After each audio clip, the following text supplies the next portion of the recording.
আপনারা দেখছেন বার্তা এক নজর।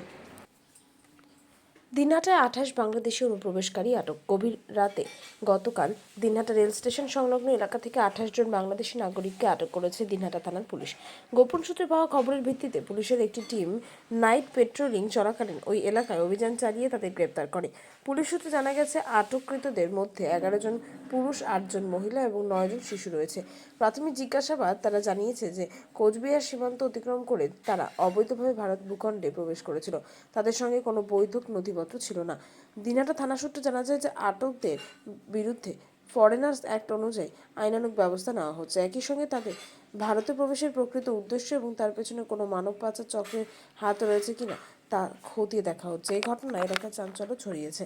স্থানীয়রা নিরাপত্তার পরিস্থিতি নিয়ে উদ্বেগ প্রকাশ করেছেন। সীমান্তবর্তী এলাকায় অনুপ্রবেশ ঠেকাতে প্রশাসনের পক্ষ থেকে নিরাপত্তা আরও জোরদার করার আশ্বাস দেওয়া হয়েছে।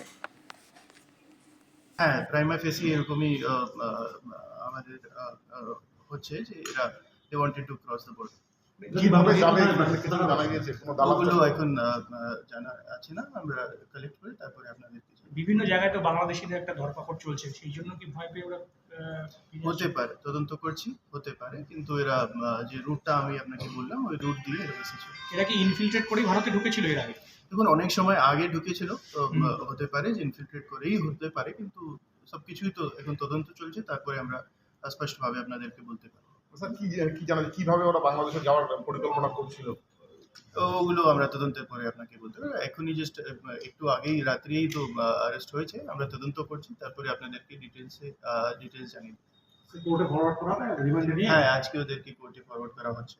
গতকাল কিন্তু তুফানগঞ্জে 3 জনকে ধরেছে, 2 জন মহিলা, 1 জন বাচ্চা ছিল, এবং সেখানে জানা যাচ্ছে যে একজন দালাল ছিল। এখন শুধু আমরা দিনহাটা কেসের কথা বলছি, এসডিপিও সাহেব আপনাকে জানিয়ে দেবেন। স্যার কতদিন আগে এসেছিল মোটামুটি? অনেক সময় থেকে এখানে ছিল, কিন্তু স্পেসিফিক যেটা আমি বললাম আপনাকে, আমরা তদন্ত করে তারপরে স্পেসিফিক ইনফরমেশন আপনাদেরকে দিতে পারবো। Thank you.